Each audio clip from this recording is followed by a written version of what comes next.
actually in Back Bay. And I thank everybody on here for spending your time this evening to find out what we know about search and what we'd like to present to you folks. I want to start off with a big sigh of relief for all of you to say this is not a product presentation. Other than seeing our logo annoyingly in the corner of every slide, that's about all you're going to see. And then we're going to show actual demo as well, since all slide presentations can be a little bit long. But in any case, I'd like to start, so I'm going to share my screen. Andrew, may I ask you to introduce the rest of the Kona team? Yeah, there's me being selfish. We have a number of people on the call here, and that group of people are foundational to the company. So I'm going to actually hand it over to them to introduce themselves. I'm going to start with Carl Hoffman. Carl, do you want to introduce yourself?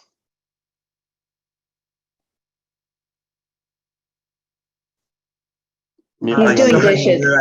I didn't think you were going to pull me in. Just hi, everybody. Great to be here. Thank you all for joining. I've been a colleague of Andrew's for 20 years and an investor in Kona Search for the past 5 years. Really excited about the product and the team, and looking forward to meeting all of you at future events like this one, and hopefully the one in person. Great to see that so many of you are in Somerville. That's where I am right now too. So thanks. Thanks, Carl. And over to Sequoia, where we have two people, Natty and Larissa. Hi, everyone. We're Natty and Larissa. I'm head of sales. I'm the COO. Thanks. I think on the call we have Josh. We heard him briefly, and we have Shlomi. Josh, do you want to go? Sure. Kona Search's new sales engineer. Excited to be a part of the team. It's a really fast-moving company. Everybody's very smart, very kind, and the product's amazing. Today we had a client say that when she showed it to her colleagues, they said it was like angels singing. So it's nice. I'm really excited for Andrew's presentation. Thanks, Josh. That's great to hear. Shlomi, you were already introduced yourself, but if you want to say anything extra, go ahead. Hello, everyone. Shlomi here. I live in Lexington, Massachusetts. Looking forward to seeing everyone in our office very soon. Thanks, Shlomi. If I missed anybody else's on the call, I jump in. I don't think I've missed it. I think everybody. Yeah. Okay, good. Gosh, angels singing. I'm going to try to aspire to that in my presentation, but we'll see how that goes. All right, I'm going to share my screen now. Here I am. Can everybody see my screen? Good, excellent. All right, as Tony had mentioned, this is a first in a series of 3. Part of what we're going to do now is to explain a little bit about what search is and where it's going. I want to make this actually something that is more than just theory. So we will show actual demonstrations, but if anybody has a question and they want to sound out during the presentation, please feel free to do so. I think, Tony, you're going to wave your hand at me and say, hey, Andrew, somebody's got a question, especially if it's through chat.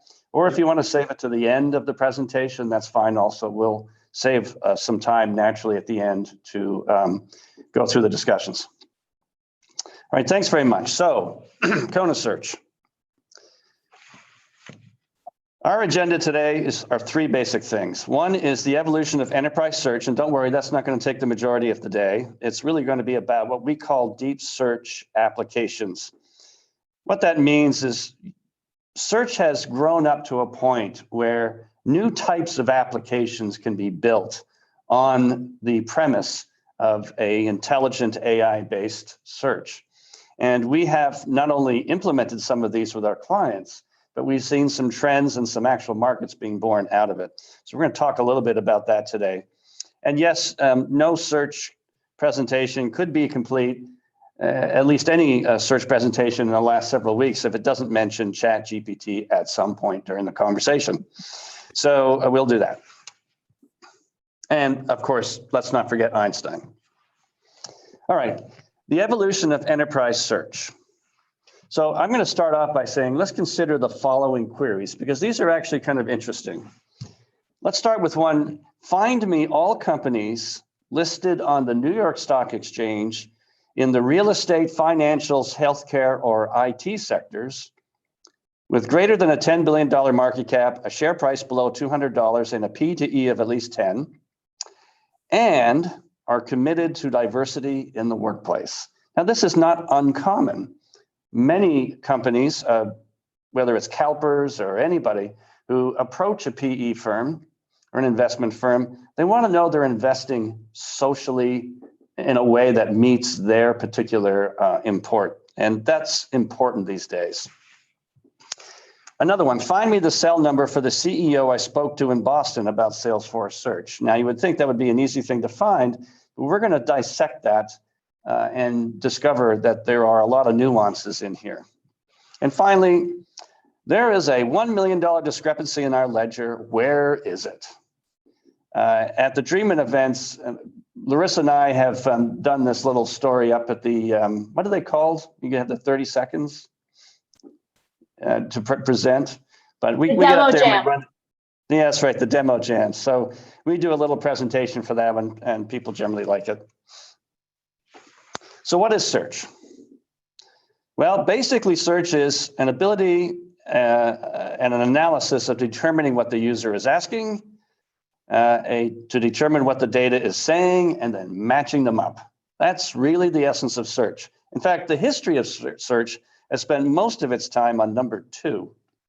Number 1 has always been a challenge, and we're going to drill into both of these, but all 3 must be correct in order to provide relevant results to your queries. But there is some context that I do want to bring up. There is a dichotomy in the search industry in a number of dimensions. One is search has always traditionally looked at the world as flat, in the sense that everything is just streams of text. Documents are streams of text. And even database data has always been traditionally looked at as streams of text. Well, the R in RDBMS is actually the most important part of the phrase, and that's the relational side of the system. And if search is going to play seriously within the relational world, it must understand the relationship as well as SQL or SOQL do. And most importantly, you want to bring both of them together. And we're going to talk about that. We're going to show an example of that, actually. The second item here is the enterprise search versus consumer search. Now, this is an interesting one because they're actually slightly different technologies. And the reason for this is because they have different requirements. Consumer search, whether you're searching on Google or you're searching, say, Amazon, is about finding something that is biased towards your search history and biased towards your preferences. And in fact, biased towards the most popular answer. If you have a series of possible products on Amazon, you're going to see a bias there based on what most people pick, what they rate as high. There's a lot of context there that's around the product that you're searching for, but also around your preferences. You are your own company in that sense. Enterprise search is different because enterprise search doesn't care if it's the most popular answer. It only cares that it gets the right answer. And sometimes that's the most obscure one in the system. More importantly, it needs to know that that answer is consistent every time you ask that same query until new data comes in. That's actually a legal requirement if you're ever going to use search results in a court case. But that's true generally. You don't want to have a sales team where you have a number of people sharing the same territory, searching their opportunities and leads the same way and having different results because one of them went on vacation for 2 weeks, and so the system learned differently while they were gone. That's a problem if you're looking for consistency in your operations. Finally, indexed versus federated search. Now, the federated search term tends to be used for any search that looks across more than one source of information. So I'm in my Salesforce desktop, I'm searching my Salesforce data, and it so happens that my files sit in SharePoint. We call that federated search. That's not actually what federated search is, and it's a little more subtle. Federated search was a term formerly defined for search technologies that didn't actually index any of the data. What they did was they would take the search query in their environment and they would translate it to the query of the source environment, call their API, post the query, get the results back as an ordered set of results, and then move on to the next source. The challenge has always been which number one is number one in the group set from all the sources. You don't know because you don't have the information. There have been some technologies, however, on the federated search side that have actually tried to solve that problem, and they do it in very clever ways. And I invite you to take a look at some of those new technologies just coming out today. One, for example, is called Swirl, SWIRL. Very, very interesting technology in the open source community. And the reason that federated search is still alive, whereas index search, you're indexing the data, and therefore you have great powers of relevancy scoring and capabilities. But the federated search is still alive because, frankly, it's a little bit easier to implement. But the other thing is that there are technologies or data sources that you simply aren't going to be able to index because of privacy reasons. And the most important one is email. You can have all the sources you want, from SharePoint to Box to S3 to Salesforce to SAP, all nicely indexed and all coordinated and semantically related. But if you want the email as well, there's not a single rule in the GDPR world in Europe or in California that's going to allow you to index all your emails and show everybody else's email results showing up in the search. So the federated approach is the best way to do it because it mixes with the query for that particular user, and it's their own email. So these are some of the contexts that I'm bringing up. And while we talk about them, I want you to think about these in context of what we're going to see for the rest of the discussion. What we're going to focus on is on the evolution of the enterprise search. And the evolution of enterprise search really started out with content, document stores, and generation one search engines like Alta Vista. Does anybody remember Alta Vista out there? If you do, thank you for being closer to my age. If not, well, that's fine. You're probably not born when Alta Vista was around, but that's okay. In those days, it was pre-Google, and there was a large group of them that thought they would never find one common search across the entire world. And Google said, I disagree. And of course, Google happened, and that was sort of the event horizon. And then after that, the industry split into web search, Google as we know today, Bing as we know today, and enterprise search, which really focused on the enterprise world. So let's talk about the evolution of enterprise search. So the first rendition of enterprise search was essentially what we call keyword search. And that was where everybody manually tagged their documents, primarily to put them into categories, very much like the old card catalogs in libraries. But you would hire interns. They would go through the documents and tag them with all the important terms. And then those tags became keywords, and that's what you searched on. It worked, required a lot of manual tagging, and of course it had human error. At some point, there was the invention of what they call the inverted index, which was, let's get away from a relational database model and completely invert that concept into a new thing called an index. I mean, Google obviously popularized that. And it's interesting to say, people wonder, how is it possible that Google can search just about everything on the planet? And I'd say, well, it doesn't have to have that large a number of records in its database, because it probably, and I'm way oversimplifying this, but a Google search index for the English language, or for the English search, is probably about 150 to 200,000 records. And the reason for that is because that's about how many words are in the English language. So what they're doing is they're actually storing records by word, and they're doing name value pairs. Now, attached to that word is an immense table of every place that word is found. And it much more complex than that, but that's basically the concept of what an inverted index does.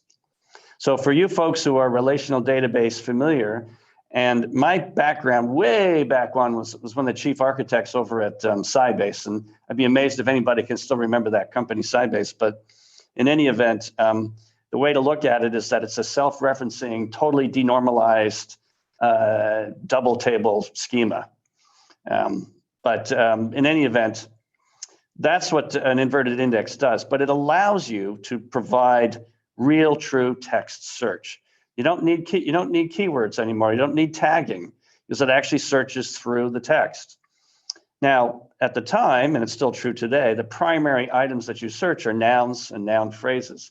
Because when you think about it, the nouns in a stream of text are probably the most important identifiers of what is actually being said. Then we graduated text search into what we would call semantic search, and semantic is really trying to find the meaning in the text. Remember, this is more about the data than the query. And so natural language processing was born, and again, I'm sort of playing fuzzy with some of the terms here to simplify things, but it realized that, you know, there was more than just nouns and noun phrases. There's full part of speech annotation or parsing, where verbs are important because they are the foundation of relationships between the nouns. And then adjectives and adverbs are important because they can lay open the idea of sentiment and in general context. And so sentiment analysis became a very popular outcropping from search.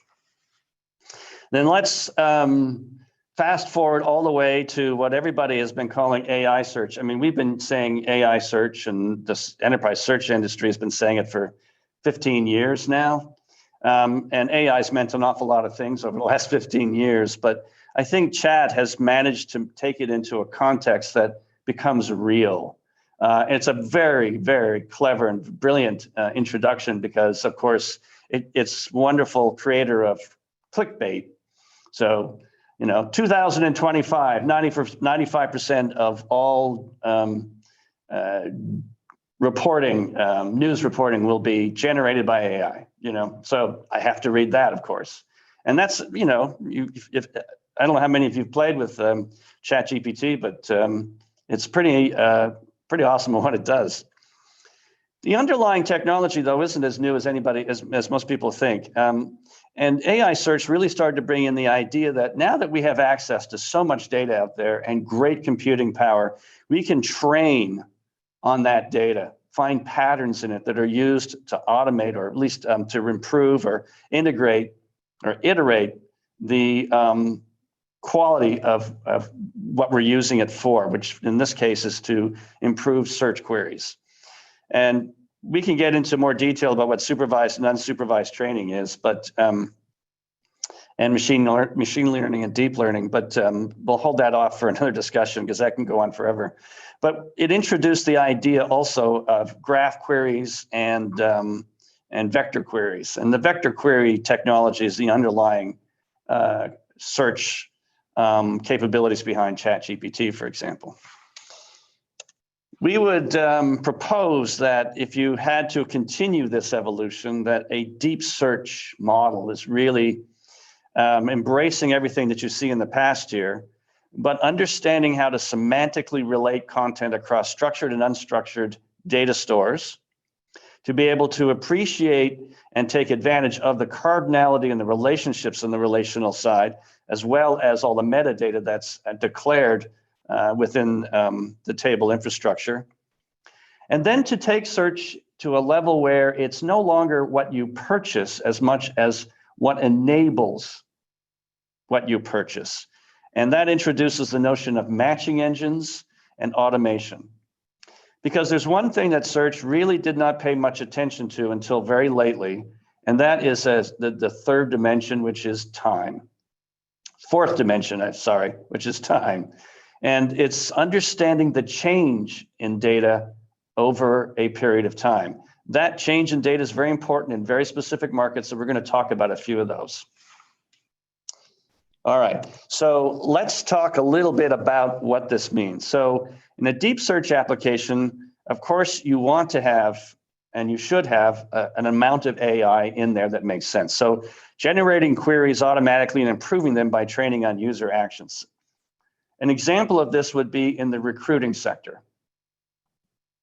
In the recruiting sector, most of the time what recruiters are doing are entering search queries on a page in order to match candidates to a job order that has come in. That matching of candidates is really all about their business. They find the best candidate first because everybody has everybody's resume at this point. They're going to win the deal. So the matching part is to a collection of data that belongs to the job order record. And then there are collections of data in a different shape that belong to the candidates. If you decide in your environment that you don't want to keep entering that same query over and over and over again, every time a job order comes in, then why not match it from the job order? Just sit in the job order and say, find me the best query. So you're not manually entering it anymore. The system is smart enough to take the data from the job order and say, I can build my own query on this, and I'm going to run it automatically and find the best candidates for you. And then I'm going to add them to the job order. Well, that's great, but then you realize that you're going to run this thing over and over and over again until the job is found, until the job is filled. Well, if that's the case, then why not automate that step? Why not let the system do that for you automatically, and then put just a notification on it that says, tell me when you find somebody who wins the deal, right? So that automation level is fine, and that matching is fine, but you can learn from the data. When somebody wins a job application and they win the actual job and they're in there and the company gets paid, that's a piece of data that you should learn from. Why was that person brought up onto the top of the list in the first place? It was this subsegment of the query. Perhaps it was based on a particular type of skill. That should go back and train the query that is generated from the job order to be smarter. And that's really where a practical application of the AI comes in for search. We just mentioned the matching side, and recommending candidates is exactly the example, but I'm going to talk about a few other ones near the end of our discussion here to give you an idea where matching can be used. And then finally, in terms of, well, actually, I'm going to show you an example of that one right now. Why don't we do that? All right. So this is a particular client. I've obfuscated their name completely. So I'm going to position this as, if you see what we're doing is we're in a case object here. In this particular case, the case object is the job order. And what they're doing is you just Andrew, see it here. looking at your presentation. Yes, you're still looking at the presentation. Now you see this little inset here. This is, pretend this is the actual case screen, the case record. I just can't show it, because it's the client's actual data. And there's a button on there called Kona Expert Search. When you click on that button, and this is where I will go over here. Excuse me for a moment. There we go. You will see a set of searches that appear. All right, here we go. And here's a people search. So I have not actually pre-run the search here, but if I had pre-run the search, it would run something like, women's health 2, right? And so you can see in this particular search,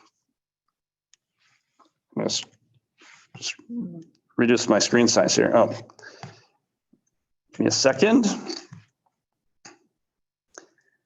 Or sea level. No, we're not getting any results for these ones because the data in this is hidden. All right. Let's run a search that actually shows some results.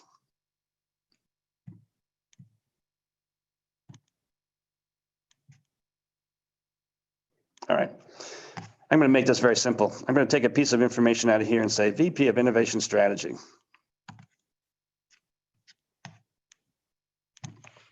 There you go. And we have some results. Now, this is an interesting search page. It's very typical. You have a main search box like you do with Google. You've got a bunch of filters and facets. That respects the relationship side of the structured data. But you'll notice in the results here that aside from seeing columnar data, which is very typical in a report, you actually also see the resume. And where's this resume? This resume is sitting as an attachment, a file, on the record, on the actual contact record or candidate record. And this is an important capability here that I think is really part of any deep search application today, is to be able to search through the attached files as if they were semantically part of the parent record. This should just be standard for notes, attached content version and attachment objects, anything. And it shouldn't make any difference whether it's actually a file or a PDF, or even if it's not a PDF and it's OCR, it should actually be searched as if it was another field. And this is true in our environment. And this is something that I think has application in a number of different areas. And we're going to see that. We're going to talk about that a little bit as well. So I'm going to go back to the slides. And the third item I want to bring up is automation. So searches can be run perpetually to monitor and process new data or data that changes over time. So what does that actually mean, really?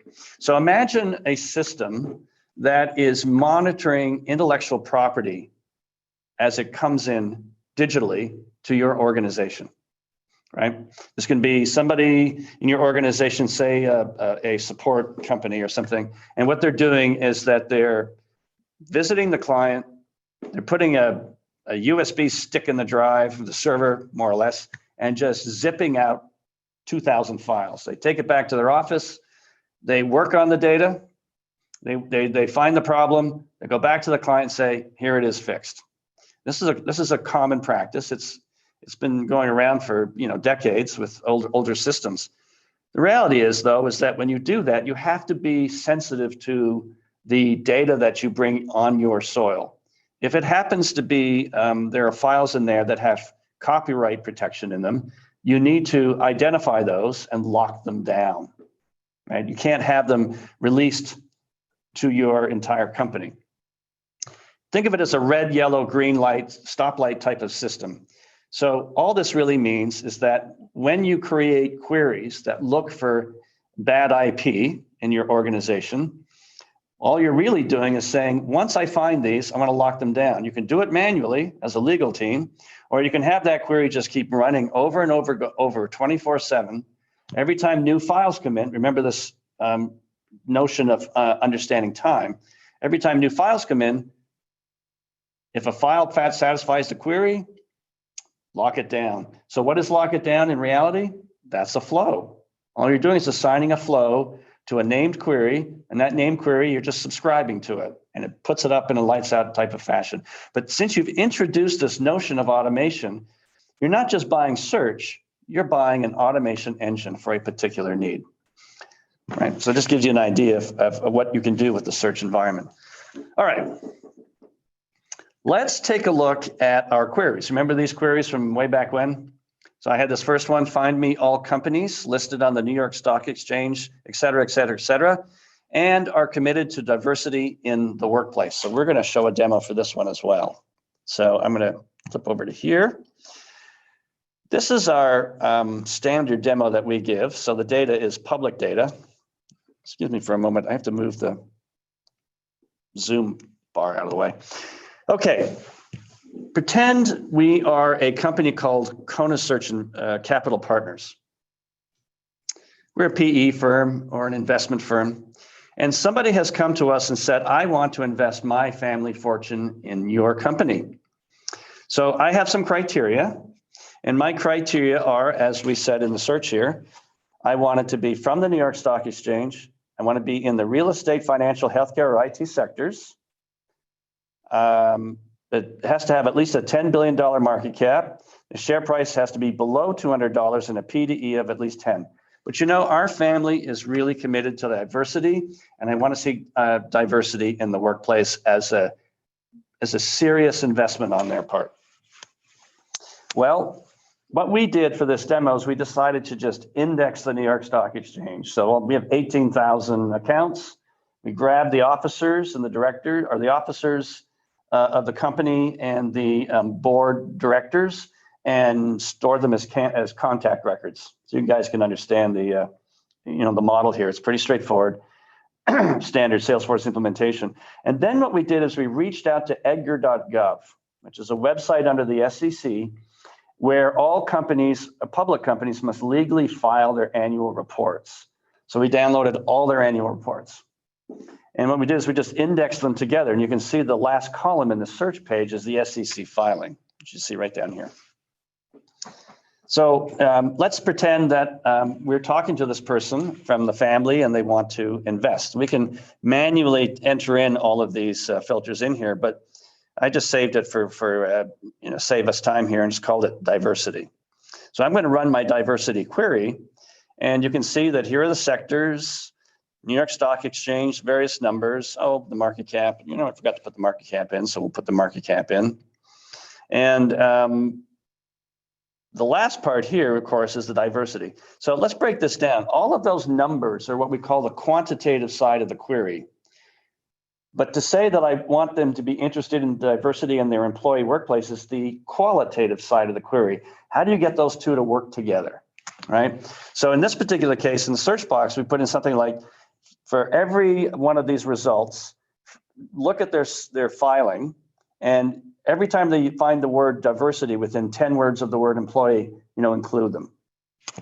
Now, this can be much more sophisticated, and there are synonym variations and everything else in here, but essentially that's what we've done for this search. And you can see that you've got diversity, employees near each other in the particular search results as highlighted, and you can see that we have a set of 6 results that also satisfy the quantitative side of the criteria. Now, this type of capability is surprisingly hard, but you can do things like, for example, it's easy to find me all the products that sold at least $1 million a quarter in all of the different, in the Western sector and the Eastern sector of our territory. But I also want to say, and they are well liked by our customers. You've got the qualitative and quantitative side of that in there. So that's important generational shift, I would think, in how search works today, because now it's very common to find environments like Salesforce. I always describe Salesforce as a traditional relational database environment, unfortunately, predominantly populated with text, right? Text is fuzzy, numbers are not. But a relational environment has always traditionally been sort of quantitatively heavy, and Salesforce excels at that side. But on the qualitative side, yes, it has Sawzall out there, and it allows you to search documents by themselves. But getting them together to provide that improved relevancy experience is the part that's challenging. Okay, so that's the first. Yeah, jump in. So right at the beginning of the presentation, you set up this difference between individual search and enterprise search. Individual search wants a popular result that is targeted to me. Enterprise search wants the correct answer irrespective of how popular it is, and it wants a consistent answer that my query should return the same answer irrespective of who runs it, right? Well, that's true unless. Say again? I was going to say that's true unless context is important, but then context is consciously added to the equation, but it isn't done that way by default. In other words, a lot of the AI behind, and I won't call it personal search, I'll call it consumer search, because I think it's actually what consumer search should be. I'm looking for a piece of information, I'm getting some knowledge, or I want something to write an article for me, or I'm looking for this sort of product. In that particular case, you don't get control of the popularity side or the I'm learning from your search history side. It's inherently part of the search environment. We could do that too, but we would argue that in enterprise search, actually most companies don't want that internally. So most companies don't want context to influence their search so that they improve the accuracy of the results. They want context, but they don't want the context always there when it relates specifically to what did you search in the past? What did you click on? Oh, you really like that one. I'm going to bias that one forward. Because in an enterprise context, you may have clicked on the wrong things and got the wrong answers. And you're just going to continue to get those over and over and over again because you started wrong, you're going to end wrong. So if you want popularity, and there are many contexts, for example, products, you want to grab the data from your support organization, read all of the comments, and then go through and say, hey, I can run a sentiment analysis context on this and use that to bias the results. But don't do it on every single time and force it on every query, because that then is not producing most of what enterprise search wants. So context is important, but it has to be deliberate. Gotcha. Yeah. Yeah. All right, so let's talk about the second one. Find me the cell number for the CEO I spoke to in Boston about Salesforce search. Now, this is really breaking this down. Remember, we talked about entities before, nouns and noun phrases and all that sort of stuff. Well, let's take a look at cell number. Cell number, we know, is a synonym of the word mobile in the context of phones and phone numbers. We know that the CEO is a title. It's a type of entity. So it isn't just enough that search finds nouns. It actually finds hundreds of different types of nouns, whether it's addresses, phone numbers, proper names of people, names of companies, in this case here, a title. And, by the way, this could be in any language. That's another thing that is true these days. We do have a Japan office, and we do all of this stuff in Japanese as well. But truthfully, we support every language that Salesforce supports. And then Boston is a location. It's an entity of type location, and Salesforce is an entity of type company. And search is just a general entity. And we know it's an entity and not a verb in the context of how the sentence is written out. Okay. Let's say in our Salesforce system, we have a contact record. We know in there that there is a first name, a last name, a title, and a mobile phone number, right? Right, so we know that we have mobile phone numbers of people. We know that we have titles of people and we have names of people, but we don't have any of that in this particular query. So one of the things we can do is we can reach out to the emails that are attached on the contact records. And we noticed in this one email example that there is a body of text that says, met with the CEO of Kona Search for an hour, discussed ways to bring search into our company. We should trial their product in our Salesforce org. So now we can start to see some matching here, but notice that what we're doing is we're searching the email, and still, we don't have the contact's name yet. So let's take this one step further. The account data, of course, is on the account parent object, and that has the name of the company. So if I find the name Kona Search in my results, I'm still looking for contacts, but the name Kona Search isn't on the contact record, it's on the account record. Now, we know that actually it is on the contact record because that Salesforce is smart enough to do that, but just pretend it's, these could be custom objects, right? So we've got the two connected there. We see what we have here is an explicit relationship between the two because that's declared in the database. Right? And so that's how we get those matched. But we also have an implicit relationship. And the implicit relationship is CEO of Kona Search. So Kona Search, we found, let's say 200 contacts within the account Kona Search. Which one of them? Well, we look at the title under contact and we notice that we have a title CEO. So that gets us down now to a single record under the account object. Now, that's a very simple example. It's two tables, but a typical schema is a lot larger than that, right? So, this looks like a mess. To be honest with you, I have seen custom systems built in, and you've probably seen the same thing, custom systems built in Salesforce that are like this times 10, right? They're just objects everywhere. And, the reality is sometimes you're tripping through many relationships all up and down the tree. Truth is that what we want to make clear is that a good deep search engine who respects the relationship will handle the cardinality automatically underneath. In fact, to be very specific, because this is an engineering team, it understands how to create real multi-pick lists in the actual search data.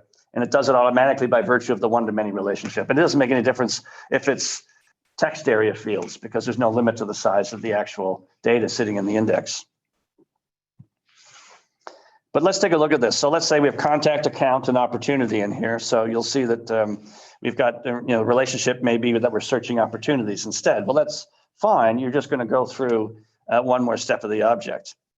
And then what we're going to do is we're going to do some field biasing, which means that, the name was an exact match. The name is important, as usual, for names of accounts and contacts. And by the way, that's situational because in the recruiting world, nobody cares what anybody's name is. They care about their skills, job history, everything else, but the name is really not relevant.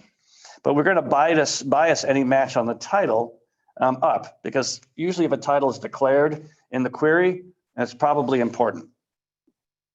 And what that does is that can resolve the search query to actually find, well, in this case, Andrew McKay. And that's what they were looking for. Now, because they asked for the cell phone number, even though it's a mobile is a synonym of cell, it can also make the match that way. And what it returns is basically my phone number. All right. So the last one we're going to talk about here is there is a $1 million discrepancy in our ledger, and where is it? So this is a fun little thing that we also did at Demo Jam. Larissa and I did at a couple of these Dreaming events.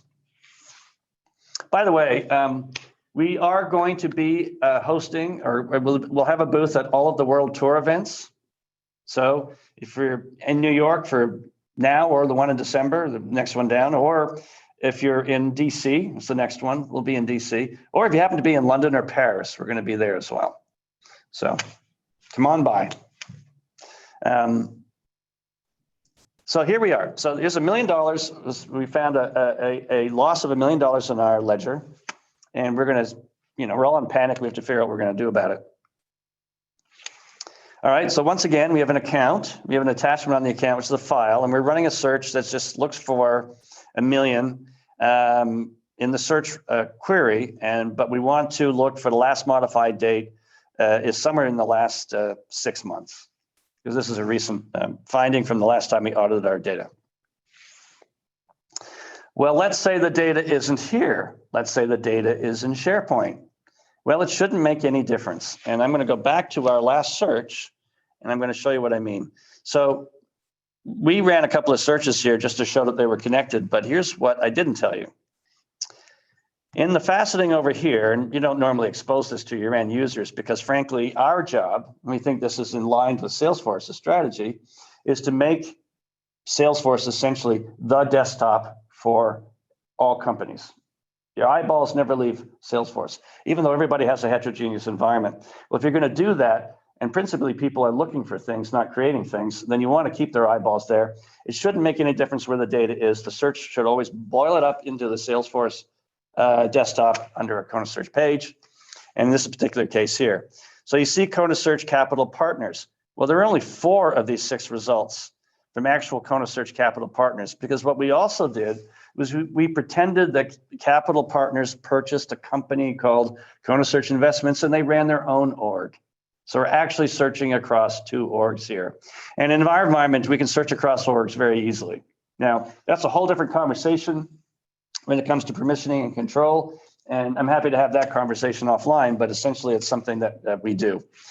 But did you also notice as well that only one of these SEC filings is actually an attachment in Salesforce? The other 5 are in SharePoint. And this is where the heterogeneity comes in. We can still search the content of the file as if it was part of the contact record, even if it's sitting in another system. And this example is SharePoint. All right, so I just wanted to show that in the data here. And this is a particular case in this example. So we have the search. The search is not just searching the account record, but it's also searching SharePoint. Now, it also happens to be that it's not found in SharePoint, but here's the contract agreement. And in there, we found a phrase called Big Bird LLC, which is the customer, a customer of ours, an opportunity of ours, will be offered a discount of $1 million for Project Phoenix. And we have no idea what Project Phoenix is, but we are very much intrigued as the auditors. Let's pretend this is Natty, my COO sitting right there. She's going through and having a panic attack here, but Kona's going to come through and find out what's going on. So, all right, we're looking at the account, we're looking at SharePoint, but we also search the notes on the account because notes and chatter are where all the real qualitative action happens. All right. So if I'm searching the note, I find in there a note that says Project Phoenix, AKA Firebird, which is a synonymic collection here, will be discounted from the sum of the total agreement amount. So the plot thickens here. But who left this note? Well, we can find, let's say that note was just left anonymous. Well, it can't be left anonymously, but it could be fake. So we're going to find out exactly where the source of this comes from. So we're going to look for Phoenix near Firebird. Remember the other example we showed. And sure enough, we found an email or a PDF, which is attached in a folder, which is attached to the attachment, and it says, from Barry Smith, I'll get our company to pay for it as part of your contract. So Barry Smith is very much in trouble because this wasn't sanctioned. But you get an idea of how you can drill deeply, qualitatively and quantitatively, to find pieces of information in a way that's very different than, say, running a Google search on a term in Google. All right, so let's extend, this is my last slide, and then I'd love to open this up for a discussion. So where can these types of applications be applied? So I mentioned talent matching at the beginning for the recruiting industry and recruiting and executive search markets. And I mentioned IP protection, but there are a lot of other places where we actually have clients or are working on clients. One is in legal case monitoring. And what that means is that law firms create legal cases. Legal cases are always attached with files, docket entries, for example.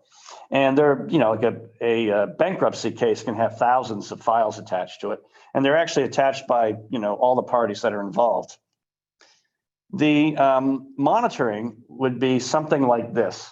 So a law firm might decide that for a particular case, they just don't want to keep going in there all the time and seeing what's being added. They would like to be able to say, I'm going to create a flow, and that flow is just simply going to notify me.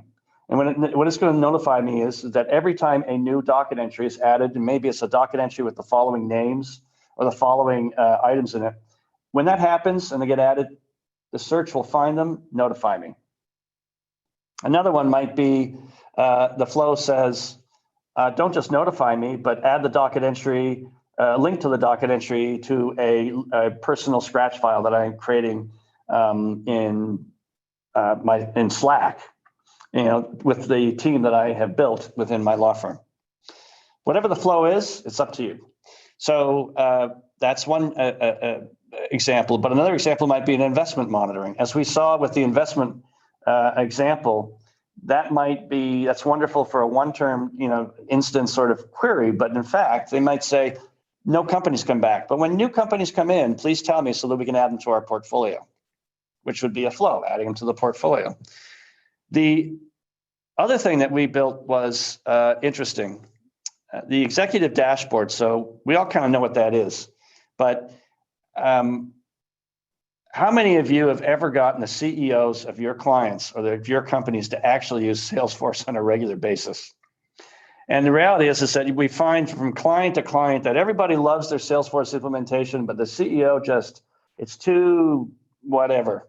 Too many clicks, too many logins, too many screens, too many reports, and they don't really access the system very much. Everybody else does, but they don't. We had a client that was like this. And in the conversation, it was straight up opportunity search. They have lots and lots of opportunities. They really wanted to drill down. And he said, it would be really nice if we could get our CEO to actually use our Salesforce system. Can you build me a executive dashboard? And we said, sure. Now, executive dashboards are traditionally the domain of business intelligence.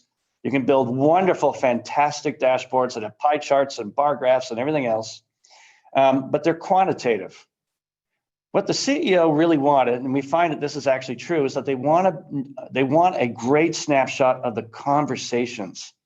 They want to know that when somebody gets on the phone and talks to them, or an investor talks to them, or whatever the context is, that they immediately have at the end of their fingertips the information, the conversation digested in a way about a particular account that both parties are interested in.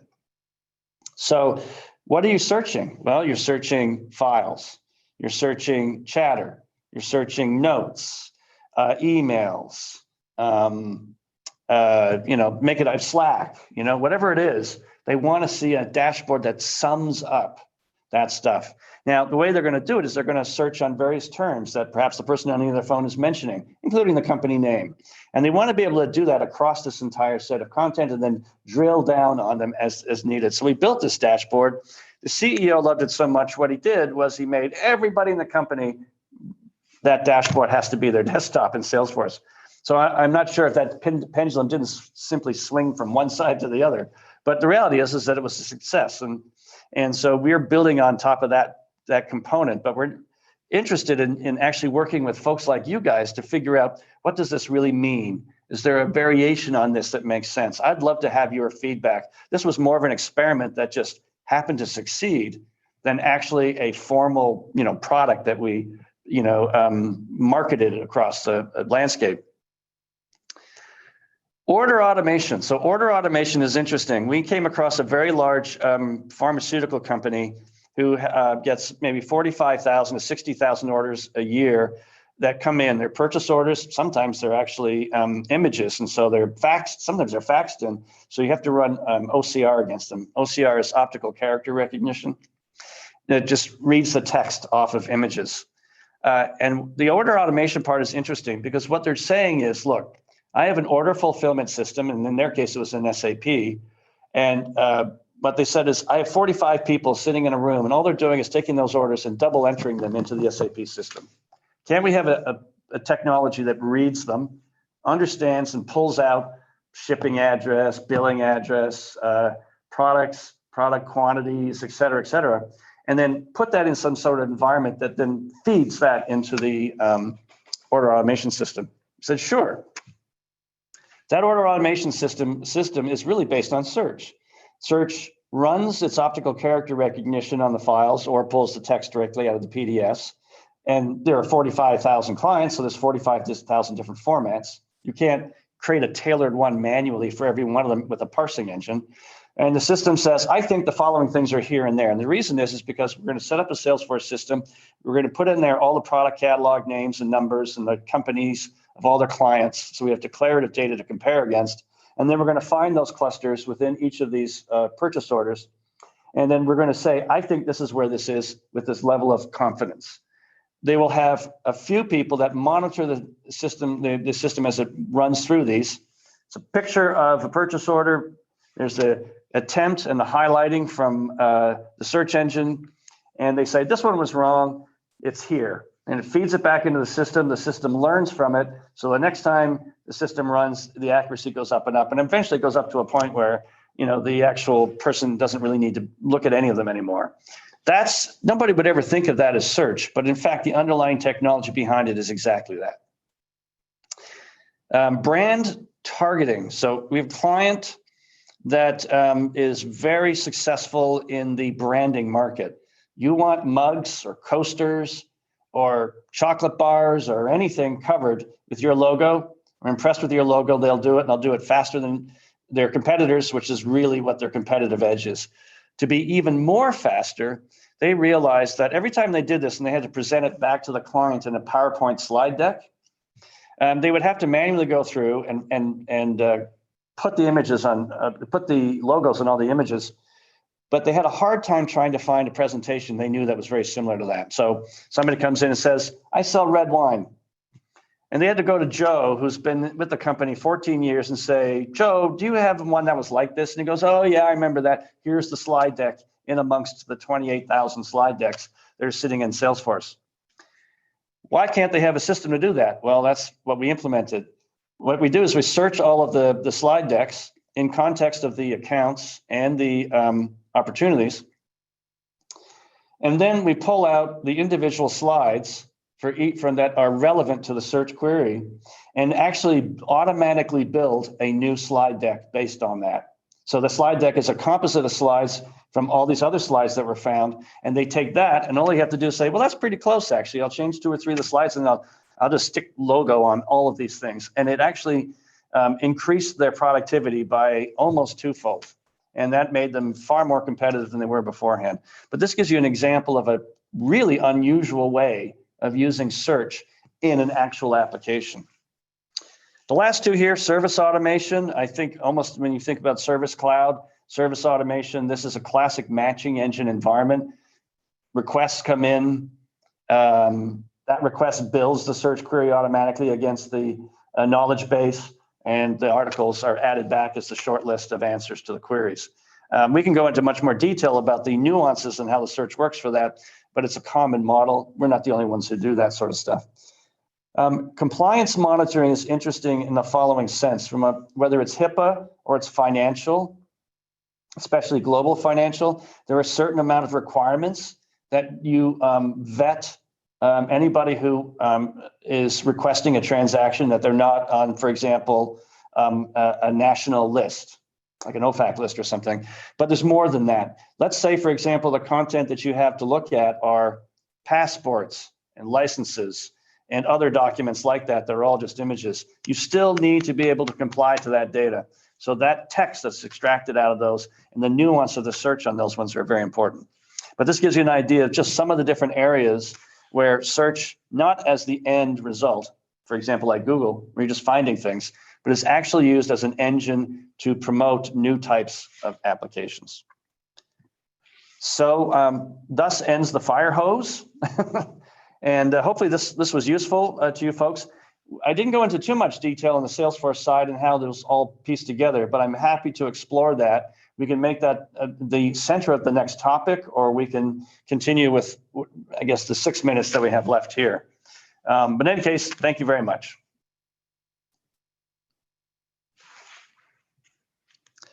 I will unshare, stop sharing. There we go. Andrew, thank you so much. That fire hose is not an understatement. I don't think I've ever thought about search as deeply as I've thought about it right now. So thank you so much for that. Did you have any leading questions for the crowd? Here. Well, yes, I did mention one through the conversation. Things like this executive dashboard are one-offs that we built that we think are possibly popular in context with other people. I would like to, well, first thing I'd like to do is get reactions from people or ideas from people about these types of applications and other areas where search could be used to solve a problem. And executive dashboard is simply a very sort of obvious one, but I'd be open to anybody who is interested in saying, hey, I have this issue, or hey, could it be used here? You know, and it would be interesting to see if there are anybody in the crowd that has some ideas just from what they've seen today. Mm-hmm. So I've been talking conscious and careful of people's time. It's already heading to 8 p.m. Kuldeep, you were saying? Oh, I just have a real quick one. I've been talking to some startups here in the Bay Area about enterprise search and the challenges of a Salesforce-based solution pulling data from non-Salesforce data sources. How does that work where you have a large enterprise, you have Salesforce, but you also have other data silos, and they're all integrated maybe through like some sort of integration like MuleSoft or whatever, or direct integration. Can your app be the single source of interface to get this search results? Yes, the short answer is yes. And Andrew, before you answer the question, so I just want to manage our time. Thank you everyone so much for coming. I realize that it is getting late. Like we said, this is the first of an entire series. And so if you love the series, but you have to leave, there's going to be another one and another one after that. Come back with your questions, come back to continue the conversation. Stay as long as you like. Andrew, I think you have a few minutes to hang on and have a discussion. Right? I do, yes. I want to make sure that if there are questions, certainly, and people are willing to stay late, I'll be here. I'll be the last person to leave. Well, there you go. Yeah, I'll be. All right. So, yes, the short answer to your question have a lot of connected systems. Yes. So the short answer to your question is yes, but the real answer is how. So just to answer how. When you think about search, I mentioned briefly about this idea of federated search versus index search. So Kona focuses on the index side, but actually we're rolling into our product the notion of both indexed and federated search. I mentioned that one client who's interested in searching the email. For privacy reasons, federated search is the only answer for that one. So we are implementing that as we speak. The answer to the question, though, is that if you're connecting to these other sources, you can either go through MuleSoft to provide a very sophisticated connection into the data, and MuleSoft is the perfect connector to an SAP environment, for example. That data would then be extracted out of MuleSoft, and it would be pushed into what we call our upload API. Now, our upload API is a very simple API. It just says, I don't want to be in the connector business. And even if I was, half our customers are going to say, you're not getting behind my firewall. You're not poking holes in that thing. So we said, okay, you push the data out through the API using your system integrator or whatever. But once it's in the index, what does it mean by the index? So Kona has an index just like Global Search does. It has an index separate from the Oracle database. And that index, just like Google's index, wraps the data in there in a way that makes it searchable. Think of it as a persistent cache to make the search work. The search app itself sits in Salesforce like any other app. You install it off the App Exchange. It's certified, all that sort of thing. So it really looks like Salesforce. But what it's doing is it's connecting to your dedicated index in the Kona grid. And that grid itself is transparent to you. You don't have to worry about it, but that's where all the searches go. Because of that, any other source of data that you have, you can push through the upload API into that very same index. And you can semantically relate it to any of the records back in Salesforce, whether it's documents or other records. Or you can say, no, these are new records. I have an old CRM. I've been trying to move to Salesforce and I haven't done it yet because the migration project is an absolute nightmare. Well, you can move to Salesforce now.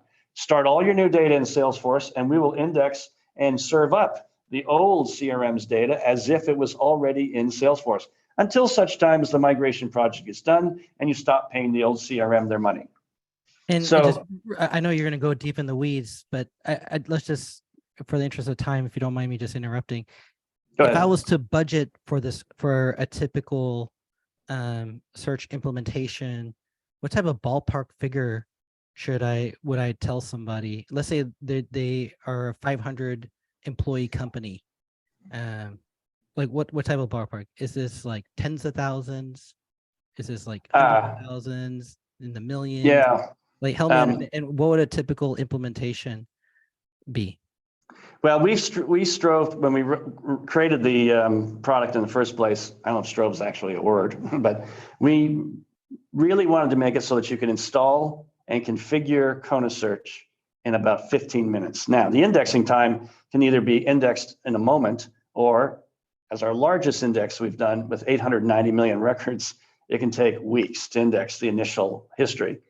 But we want it to be a very transactional turnkey system. Now, provisioning really comes in when you need to push data into our upload API. But in most cases, we measure that in days and weeks, not months, right? But it depends on whether you're doing it yourself, you want us to do it, or you have a system integrator who wants to do it. We do have system integrator partners who understand our product.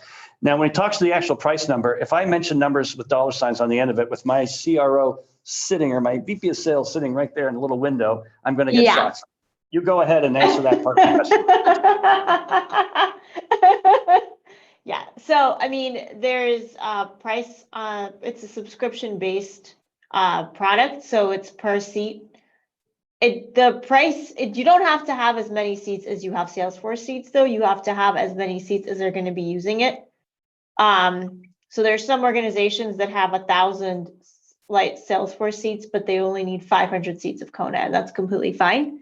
Beyond that, when you're looking for outside of Salesforce, we have to figure out like what that's an add-on, and it just depends on where you're looking, which data repository, what you're looking to do, and that's just an add-on, and that's the one we kind of figure out what the additional work is for us to index that and search that.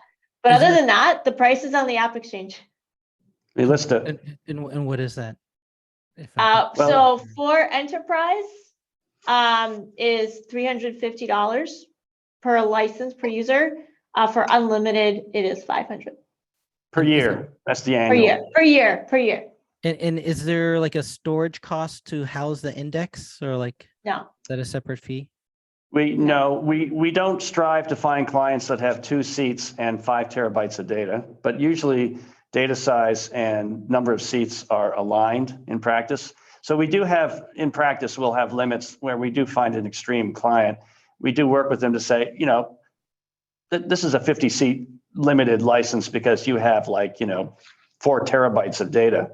So and 2 people. and 2 people. We've only seen that once or twice in the last several years. But in most cases, our clients, there's no limit on queries, there's no limit on data in practice. And I may have missed, did you talk about Tableau integration or something like that? You know, Tableau's interesting. Actually, again, I'm showing my age. I've been a Tableau customer before Salesforce was a company. So it's been a long time since I've used it, and it's an impressive product. I thought it was very smart that you guys purchased them. We haven't done anything yet because we're waiting for guidance in what to do first.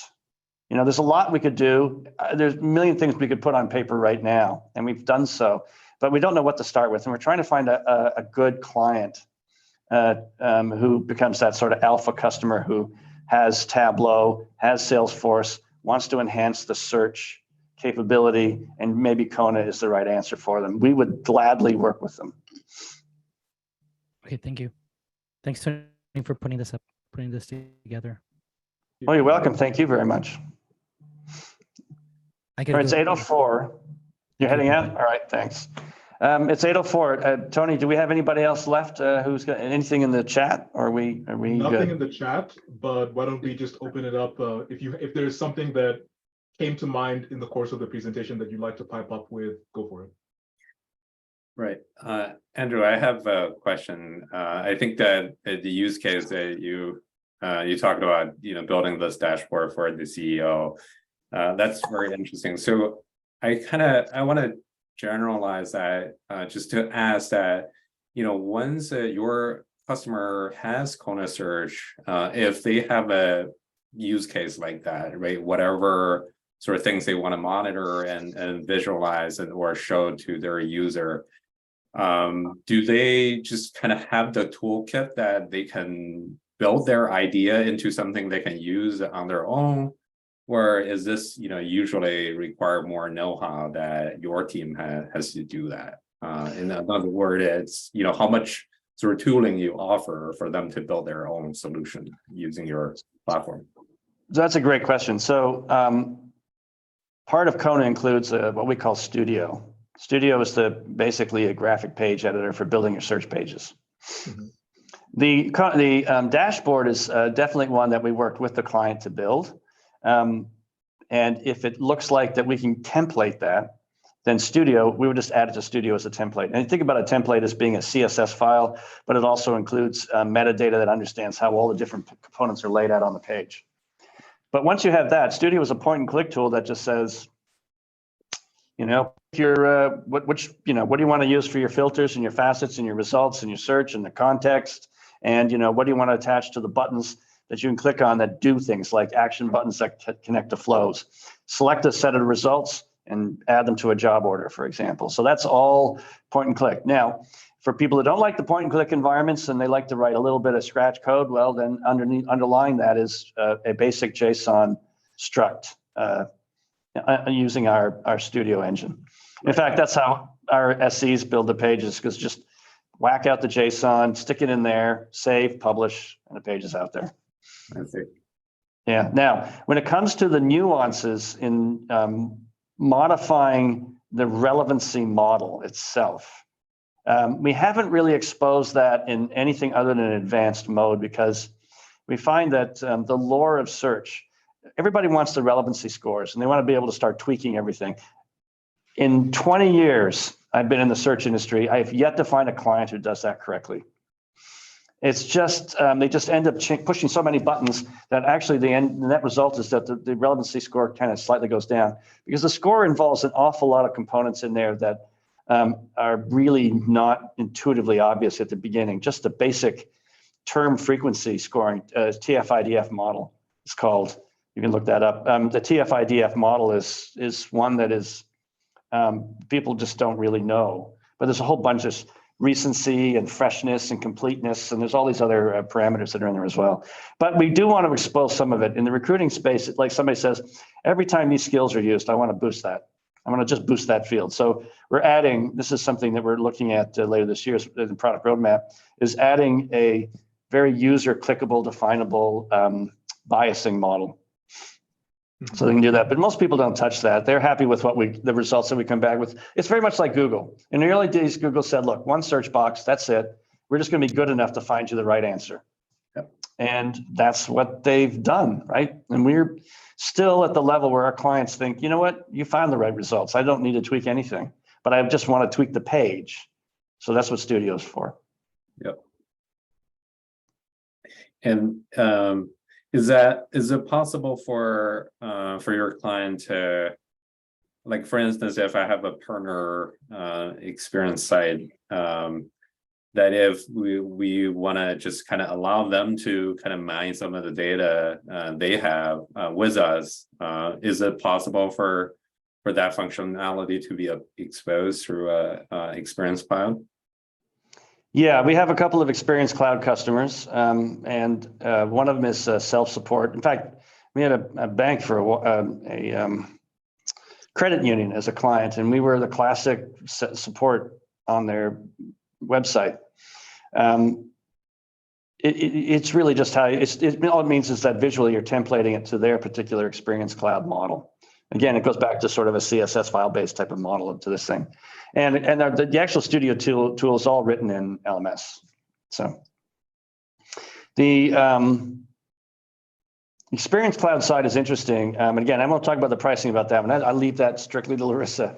But the Experience Cloud has a different pricing model, and we're trying to work with that one.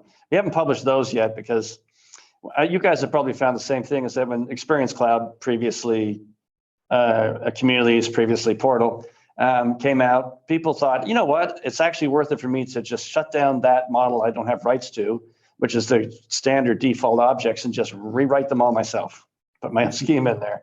And people were doing that. They were sort of cannibalizing Salesforce because they could get Sales Cloud on the cheap, right? And so we kind of said, well, you know, the Experience Cloud is this, will cost this. And then we realized, wait a sec, we're kind of getting screwed over on this one as well. So I think the pricing models have changed, and we're trying to work that one out. But yes, we do have Experience Cloud customers, and we don't have a problem with query performance or query maximum lists or anything. Queries generally in the engines, the technologies that we're using are measured in queries per second. Right. So we don't have query traffic issues. But yeah, there's another API that we have in there. It's called our query API. It goes directly against the index, which means that you can have another system outside of Salesforce. If it wants to query the data in your index, which includes the Salesforce data, it can. I'll give you an example. A major company, eyewear company in Japan, is interested. They have a point of sale system that runs in all the different satellite spots that they're in. It's like 1,000 of them, or over 1,000 of them, in malls. In Japan, you don't need a prescription to get prescription glasses. You just go into a department store, go to their little corner, put your eyes in a little machine, pick your lenses out, and then when you finish shopping, come back and pick up your glasses. So they didn't want that point of sale system to be Salesforce licensed. It doesn't make sense. And Salesforce agreed, but they wanted to be able to access the corporate data out of their Salesforce system. And so by using the upload API or the query API, they'd be able to do that. And to Salesforce's credit, under the partner program, they were saying, you know, we're okay with that, because we went and asked them. They said, I wouldn't make that your number one advertisement. And we wouldn't, because it doesn't make sense. But they said, you know, people are now consuming Salesforce data further out inside the extremities of their organization. So to us, that's a good thing. Right. Yeah, that makes sense. I mean, yeah, there are different ways for doing the same thing. So it wouldn't be wise for them to stop you. Right. And, you know, we were very transparent with them about this. In fact, there was a major travel agency in Australia that Salesforce brought us into. The opportunity didn't turn into a deal, but it was searching across multiple orgs. And then COVID happened, and then that all ended because they're a travel agency. But, you know, Salesforce actually was fine with it. So it's to their credit. But yeah. There's also an internal API. It's an Apex level API that you can call, use, and just send in our query language and get the results back in structured JSON. So if you really just want to come up with some wackadoodle weird way that you want to run queries in a lights out system, you can access it at that level as well. Oh, that's awesome. That's actually something our business would be very interested in, is just because we're involved in a lot of Salesforce industries stuff. So, you know, the whole Salesforce industry tooling is, they have kind of the whole front end that the core is, you know, do all the processing and information storage through JSON. But a lot of times it needs to kind of does its own thing, reach out into different blocks of data to put things together. So if you have an internal API used and attached to that very easily. Yeah, we were all Apex, and their interfaces in and out with context and everything else were Apex until Flows came out. And then there was just this massive push towards Flows. So, so we support both Apex level access and Flow level access. Yeah. Bing, when you brought up Salesforce Industries, it made me think, we talked during the Spring 23 release about, ISP partner analytics. So every ISP partner has some surface level of insight into the Salesforce orgs that are using its product. I wonder what kind of interesting value there is in searching that data with doing a deep search of my ISP analytics. Right. It might be a good idea, especially with the group here. We could set up maybe a Slack channel or something that really celebrates ideas and, it's just basically a think tank, if you will, for search-like possibilities and requirements. That might be something that, if you guys think that's worth setting up, we'd love to work with you on that. Yeah, I would love that. And Tony, I think, we could either just do a channel in our workspace or maybe do I actually don't know if since we're using a free org, can we even do like a Slack Connect? Connected channels. Yeah. We may or may not be able to. We can look into it, but I like that idea. I like the idea of using our Slack as a space to carry on conversations from these events. Yeah. We have a enterprise Slack license. So if you needed to add something like that, we could host that, but it might be better if it's under your. It might look better optically if it was under the label. Right. Yeah, but I think that's a very unique perspective we would love to have as Andrew, like you said, a lot of times in the end, Salesforce is still relational. So it's really good at handling quantitative stuff. But this sort of qualitative and text-based information, there's always a gap in sort of different shapes and different varying degree of needs of being able to handle that well. And this is a good opportunity for people to kind of think along those lines and find ideas. Yeah, I agree. And thanks for saying that. Really, that's what it is. I mean, I think if we introduce the notion of this search-based or deep search type of application out there, we're going to find new ways for people to be able to curate their data within their flows and processes. And I think that's really where we fit in. The biggest thing that I took from this presentation is, so I've been living in the world of triggering automation based on a change in the database or a user action. You're typically a record changes, a platform event is listened to, etc. But the big thing that I took from this is triggering actions based on a change in a search query or a result in a search query, which is similar to, but much broader than a change in the record, a change in the database. Yeah, Tony, I think you hit the nail on the head on that. Yeah, I think you hit the nail on the head on that one. Yeah, that's exactly it. The automation side of that business is to raise your automation intelligence from a trigger as we know it on a database table or an object, and raise it to the level of it's a trigger on a query, and it can be affected by all sorts of nuanced reasons. Yeah. The result of the query the change in data that makes the change in data that makes a search query result could happen anywhere in the org. But when that change happens, it's relevant and we want to act on it. Exactly. I don't have any answers, but I'm just it's my mind's buzzing.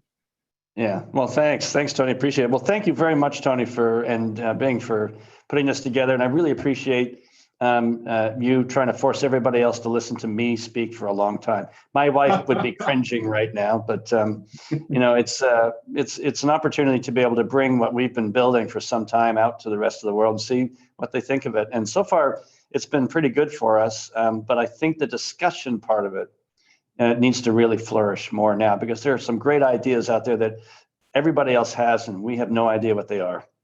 Most of these stories I brought up, in fact, every one of them, these aren't ones we invented. They're ones that our clients, I have this problem. Can you solve it? And that's really how they come out. Absolutely. All right. Well, thank you everyone for coming. We have plenty more to come. Dave, Oksana, John G. I see Karen McKay. Kathy Folks, I don't think we had you at the beginning of the call, but welcome. It was a pleasure to have you. And Rick, always good to see you. Carl stayed all the way to the end. I hope the dishes are done. All right, well, listen, I guess it's time to drop off, and everybody have a wonderful evening. Thank you again. We'll see you next month, or earlier if you want. Thanks. Thank you all. Bye. Good night, everyone. Bye, everybody. Have a good one.